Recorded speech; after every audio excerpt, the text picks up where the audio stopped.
Buenos días, tengan todos ustedes. Estamos iniciando este nuevo mes y estamos celebrando hoy precisamente a nuestro Señor Jesucristo en este día dedicado a adorarlo, a alabarlo, a agradecerle por todas las bendiciones que nos ha dado a todos y cada uno de sus hijos.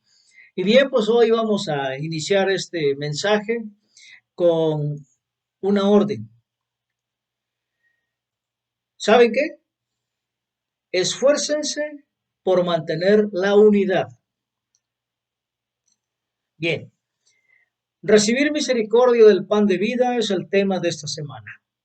Y vamos a ver este sermón basado en la escritura de Efesios 4 del 1 al 16, donde el apóstol Pablo explica cómo los creyentes deben responder a la misericordia y la gracia que hemos recibido en Cristo, viviendo en unidad. Y Pablo también detalla los sistemas que Jesús ha establecido para desarrollar espiritualmente a sus seguidores y mantenerlos unidos como una premisa. Pues bien, no podemos ignorar que hoy estamos viviendo un tiempo de grandes divisiones. Y es más, han irrumpido en la intimidad de las familias. Ya no nos llevamos con los amigos o vecinos por el partido político, por la afición a un equipo deportivo. Nos hacemos enemigos, ¿verdad? Y llegando al extremo de enemistarnos con los propios miembros de la familia. Y esto es lo que vemos en las noticias, en las redes sociales, escuchamos en los restaurantes, en las calles, en las peluquerías, en el mercado, donde quiera que andemos. ¿Sí? Cualquier parte del mundo escuchamos esto. Ahora, yo sé que algunos de ustedes han experimentado esto, ¿eh? Y pueden atestiguar acerca de ese dolor que surge cuando se cortan los lazos que nos unen. Bueno, esto no es un periodo más divisivo al que se ha enfrentado el mundo, aunque para algunos podría sentirse así. No, las divisiones políticas, raciales, socioeconómicas y de otro tipo son tan profundas que parece imposible que sanen, como que ya es la norma, ¿verdad? Y muchos países están luchando por sanar las divisiones en varios aspectos. Y esto nos lleva a preguntarnos, ¿acaso nos estamos desmoronando? ¿Acaso son insuperables las divisiones en nuestra sociedad? Podemos preguntarnos también, ¿dónde está Dios en medio de nuestro mundo dividido? ¿Y cuál es nuestro rol? Bueno, eh, vayamos a el sustento de nuestro sermón. El apóstol Pablo escribió su carta a la iglesia dividida de Éfeso. Y es que los efesios, judíos y gentiles, estaban teniendo dificultades para descubrir cómo vivir juntos. Y una de sus metas al escribir la carta era exhortar a la iglesia a estar unida. Vamos a ver nuestra escritura de hoy, de Efesios 4, del 1 al 16. Escuchemos lo que dice. Versículo 1.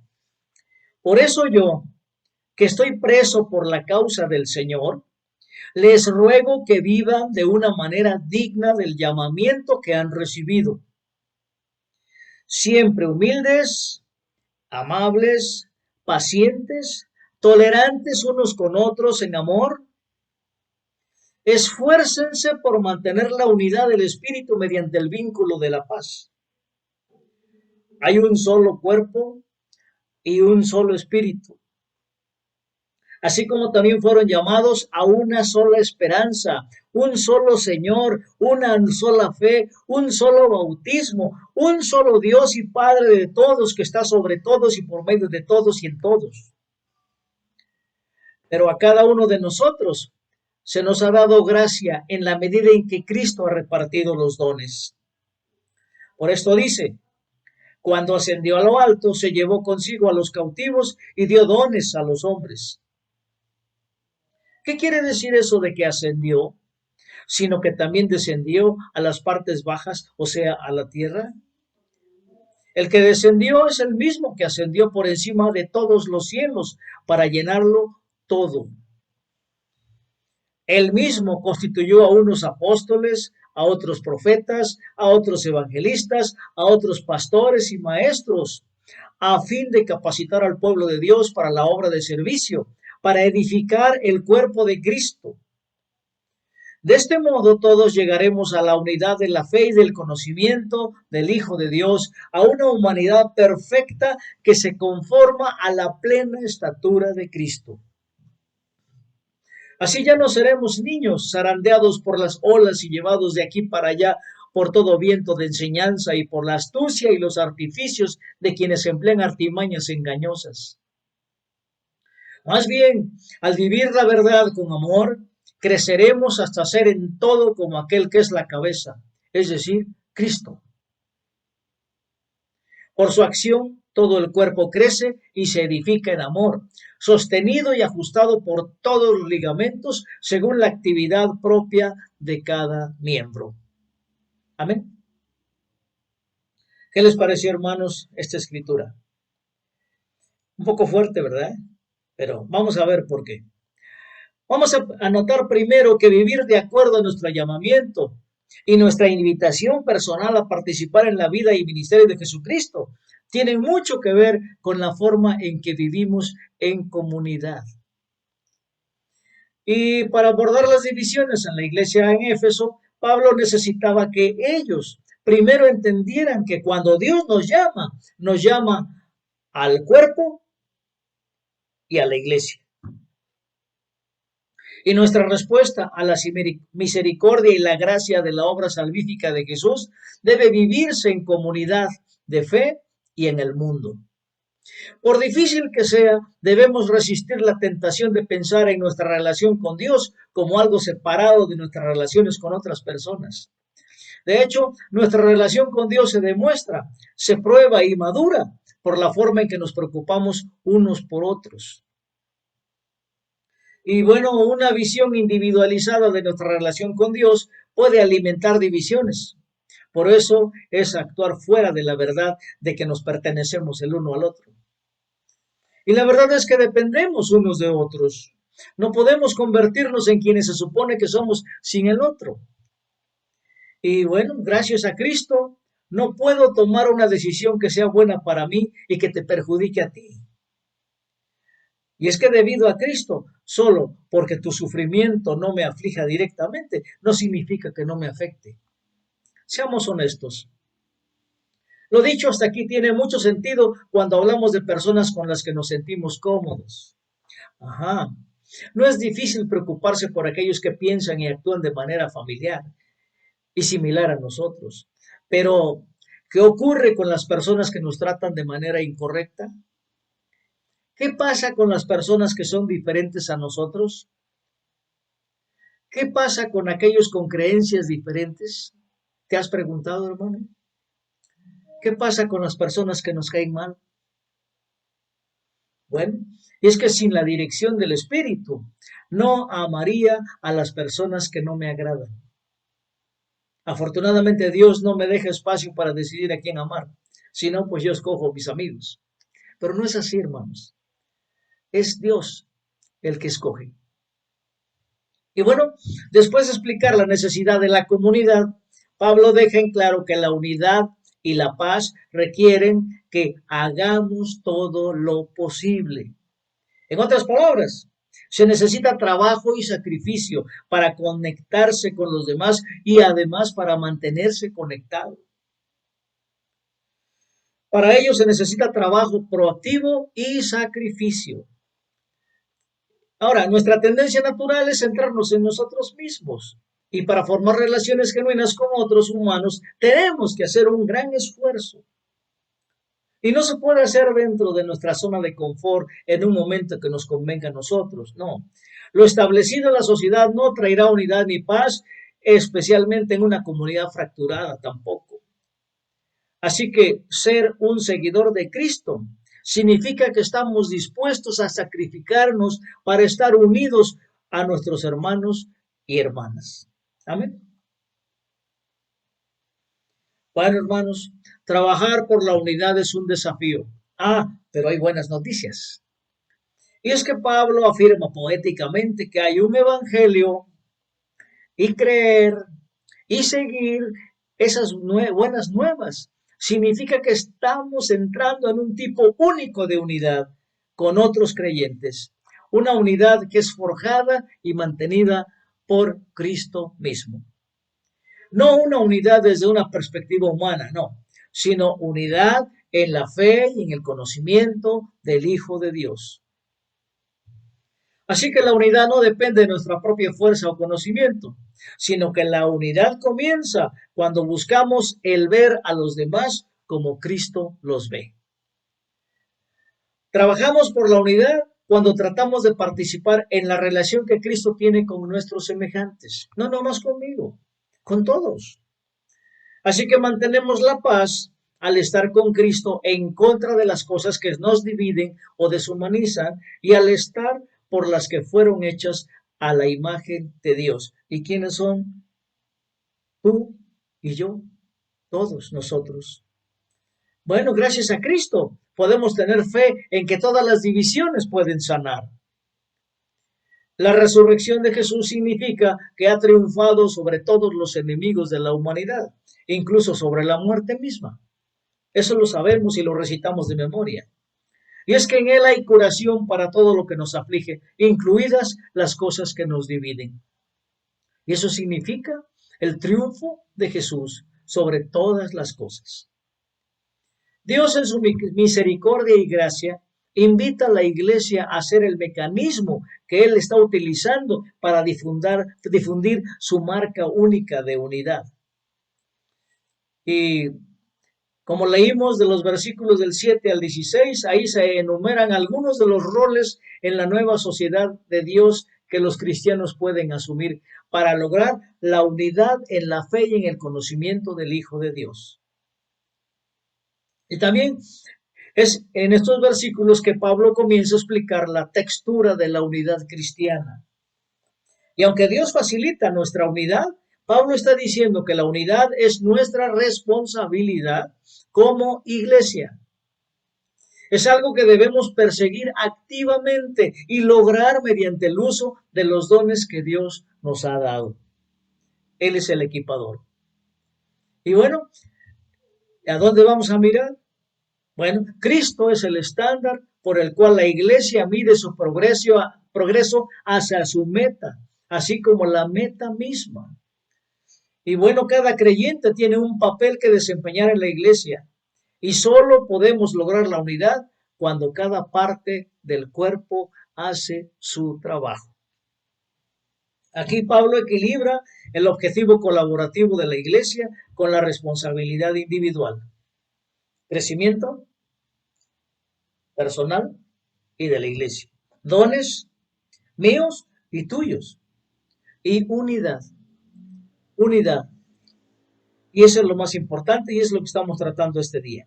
Bueno, ahora con lo ya leído, entendemos que el papel de la iglesia es traer unidad al mundo. Una gran responsabilidad de la iglesia.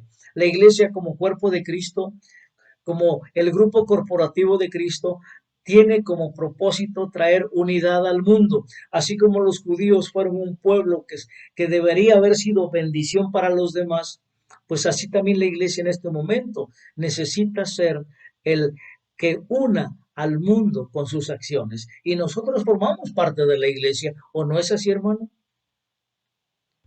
Tenemos que hacernos una pregunta incómoda por esto. Si la iglesia está empoderada y equipada por Cristo para traer unidad al mundo, ¿por qué vemos tanta división en nuestra sociedad?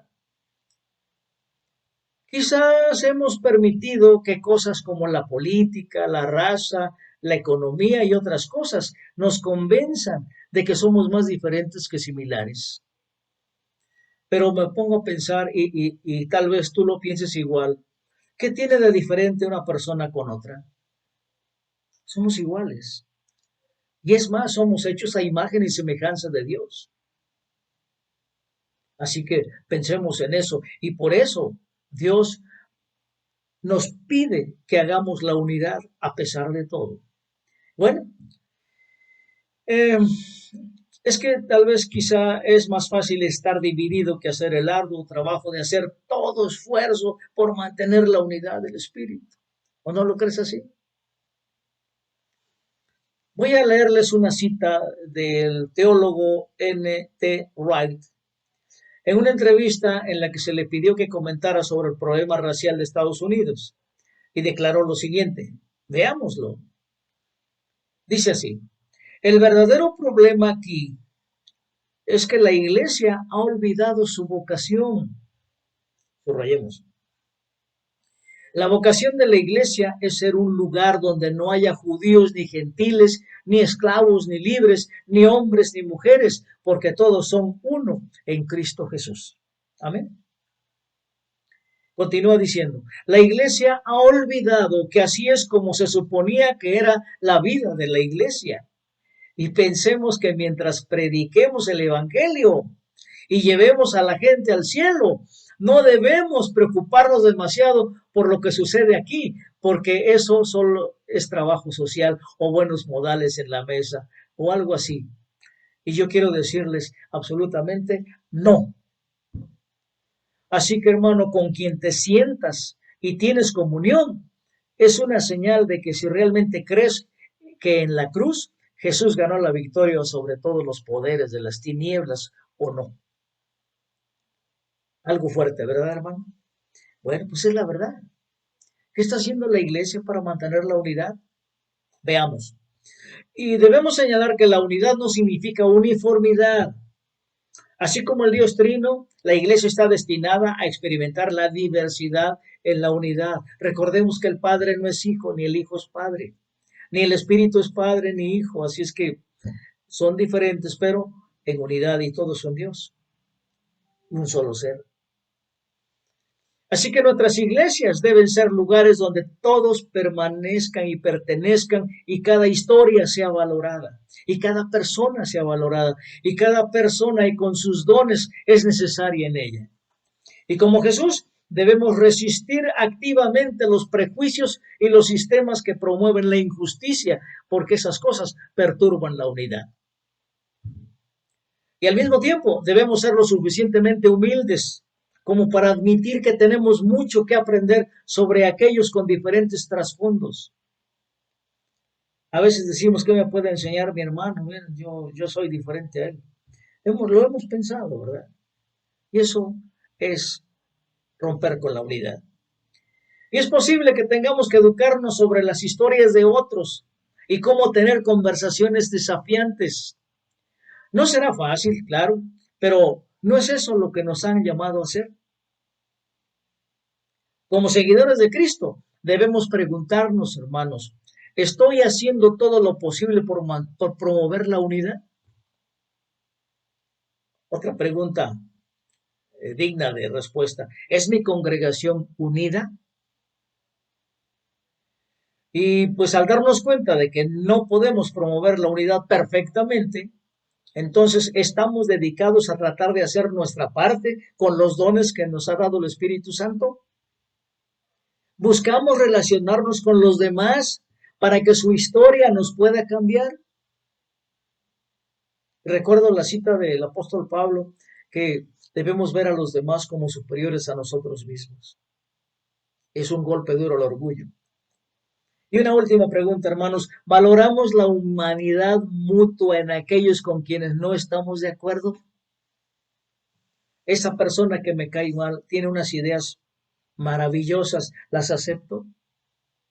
Me convienen, pero las acepto, nomás porque es mi enemigo o porque no me cae. Eso es algo que debemos de reflexionar. Ahora, no hay respuestas fáciles, claro que no. Y bueno, hermano, no te puedo decir en un solo sermón cómo sanamos las divisiones de nuestra sociedad. Sin embargo, lo que sí puedo hacer es recordarte que Jesús es el Señor y que todavía está en su trono. Amén. Puedo decirte que le han dado un nombre que está por encima de todos los nombres, incluido el racismo, el sexismo y cualquier otro ismo que puedas imaginar. Sé lo suficiente para decirte que Cristo ha asumido la responsabilidad de unir a la humanidad sobre sí mismo. Ya lo ha hecho y no puede fallar. Puedo también hacerte saber que Cristo puede curar todas las heridas. Estoy segurísimo. Lo sacrificó todo, incluso su propia vida para sanarnos. Y yo soy testigo de que Él no está ciego a nuestros problemas e incluso ahora está trabajando para poner fin a todo sufrimiento. Así que al enfrentarse a una iglesia fracturada, como la de Éfeso, Pablo les recordó su unidad en Cristo. Les recordó que Cristo ha empoderado y equipado a la iglesia para participar en su trabajo, para traer unidad a toda la humanidad. Y si no lo vemos, hermanos, hinquemos las rodillas y pongámonos en humildad a entregar nuestra vida a Dios para que Él nos ayude a participar en esto y nos quite el orgullo y la individualidad que traemos y veamos no el yo, sino el nosotros. Bueno, terminamos diciendo que el mensaje de Pablo a la iglesia en Éfeso todavía es relevante para nosotros hoy. Así que hermanos, oremos para no perder la esperanza. Oremos para que nuestros corazones no se enfríen. Oremos para que nos preparemos y nos unamos a Jesús para hacer la paz y la humildad. Demos gracias. Bendito Dios y amoroso Padre, te damos gracias por el amor tan grande que le tienes a la humanidad. Gracias, Padre, por tantas bendiciones que hemos recibido de ti, porque tú eres la puerta a la unidad y a la paz. En ti se hace la unidad, en ti se cristaliza el que toda la humanidad sea una contigo, Señor. Gracias por todo. Gracias en el nombre de Jesús y te ponemos en tus manos nuestras vidas y esta iglesia, tu iglesia, para que pueda ser el catalizador de la unidad en todo el mundo. Ayúdanos a hacerlo y a ver que podemos trabajar en equipo, podemos trabajar en unidad. En el nombre de Jesús. Amén.